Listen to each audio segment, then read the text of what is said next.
Imagine holding a silver coin in your palm. It feels solid. It feels real. It feels like power. Now imagine that same coin, same size, same weight, same face stamped into the metal, but hollow inside. Fake, a lie dressed up as money. That is exactly what Rome did to itself, and it cost them everything. For nearly 3 centuries, the Roman Empire ran on a coin called the denarius, minted from almost pure silver. It was the backbone of the ancient world's greatest economy. Roman soldiers trusted it. Merchants from Britain to Babylon accepted it without question. Farmers paid their taxes in it. The denarius wasn't just currency. It was a promise, Rome's word, pressed into metal. And Rome, for a long time, kept that promise. But empires are expensive things. Armies don't march for free. Walls don't build themselves. Wars on multiple fronts drain treasure faster than any tax collector can fill it. By the 2nd century AD, Rome was fighting Germanic tribes in the north, Persian forces in the east, and itself from within. The treasury was bleeding. So the emperors made a decision, quiet, calculated, and catastrophic. They started cheating the coin. It began subtly. A little less silver here, a little more copper there. Who would notice? The coin still looked the same. The stamp of the emperor still gleamed on its face. But underneath, the metal told a different story. Under Augustus, the denarius was 95% silver, almost pure. By the reign of Caracalla in the early 200s AD, it had fallen to roughly 50%. By the time Emperor Gallienus sat on the throne in the 260s, the famous silver coin contained less than 5% silver. What had once been a disk of precious metal was now little more than a copper slug dipped in a thin silver wash. Like painting rust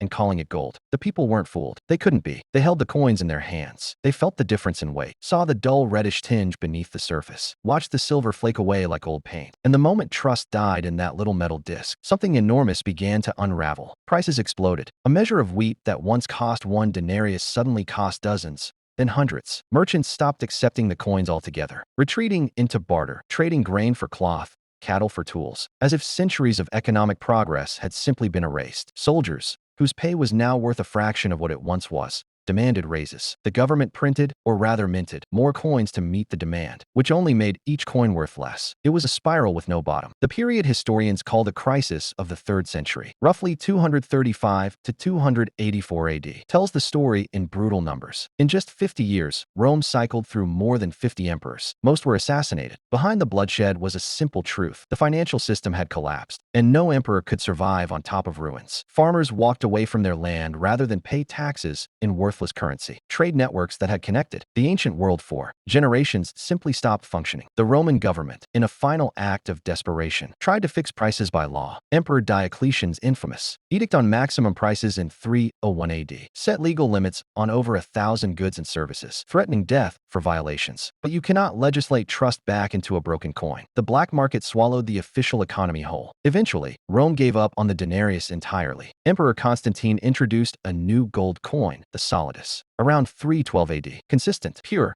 trustworthy. It worked in the Eastern Roman Empire, which would survive as Byzantium for another 1,000 years. The solidus became the most trusted currency in the medieval world. But for the Western Empire, it was too late. The damage was done. Decades of debasement had hollowed out the economy from the inside. Trade had fractured. Armies could no longer be paid or supplied. The institutions that held the empire together, the legion, the road, the law, all depended on a financial system that no longer functioned. When the barbarian invasions finally came in force, they didn't topple a mighty empire. They pushed over something that had already been rotting for a century. Here is what makes Rome's story so unsettling. The emperors who debased the currency weren't stupid men. They knew what they were doing, at least at first. They made a calculated bet that they could quietly steal value from their citizens without anyone noticing, that they could fund wars and palaces and bread and circuses by hollowing out the very thing people trusted most. They were wrong, and the cost wasn't paid by the emperors. It was paid by the farmer whose savings evaporated, the soldier whose pay bought nothing, the merchant who abandoned commerce for barter. Ordinary Romans paid the price for their rulers' deception, and eventually, so did the empire itself. Money is not just metal or paper or digits on a screen. Money is a collective agreement. It is trust given physical form. The moment that trust breaks, everything built on top of it begins to crack. Rome built the greatest civilization the ancient world had ever seen, and then slowly, quietly, deliberately broke the one thing holding it all together. The barbarians didn't destroy Rome. Rome destroyed Rome, and it started with a coin.